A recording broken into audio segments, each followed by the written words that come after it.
উন্নত চিকিৎসার জন্য যুক্তরাজ্যের উদ্দেশ্যে মঙ্গলবার রাতে এয়ার অ্যাম্বুলেন্সে ঢাকা ছাড়েন সাবেক প্রধানমন্ত্রী ও বিএনপি চেয়ারপারসন খালেদা জিয়া।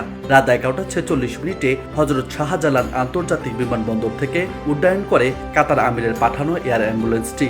এই সফরের মধ্য দিয়ে নানা চড়াই উতরাই পেরিয়ে 7.5 বছর পর খালেদা জিয়ার সঙ্গে তার বড় ছেলে ও বিএনপির ভারপ্রাপ্ত চেয়ারম্যান তারেক রহমানের দেখা হয়েছে। বুধবার স্থানীয় সময় সকাল 8:59 বিএনপি চেয়ারপারসনকে বহনকারী এয়ার অ্যাম্বুলেন্স লন্ডনের হিথ্রো আন্তর্জাতিক বিমানবন্দরে অবতরণ করে। হিথ্রো বিমানবন্দর থেকে নিজে গাড়ি চালিয়ে মা খালেদা জিয়াকে নিয়ে লন্ডন ক্লিনিকে গেছেন বিএনপির ভারপ্রাপ্ত চেয়ারম্যান তারেক রহমান।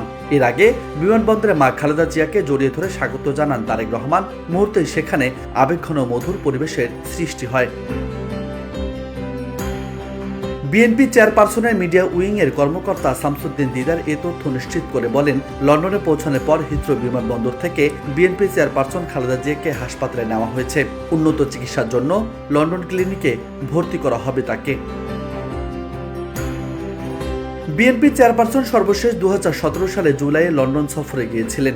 এরপর তার আর কোনো বিদেশ সফর হয়নি। এ সময়ের মধ্যে তার সঙ্গে ছেলে তারেক রহমানেরও সরাসরি দেখা হয়নি।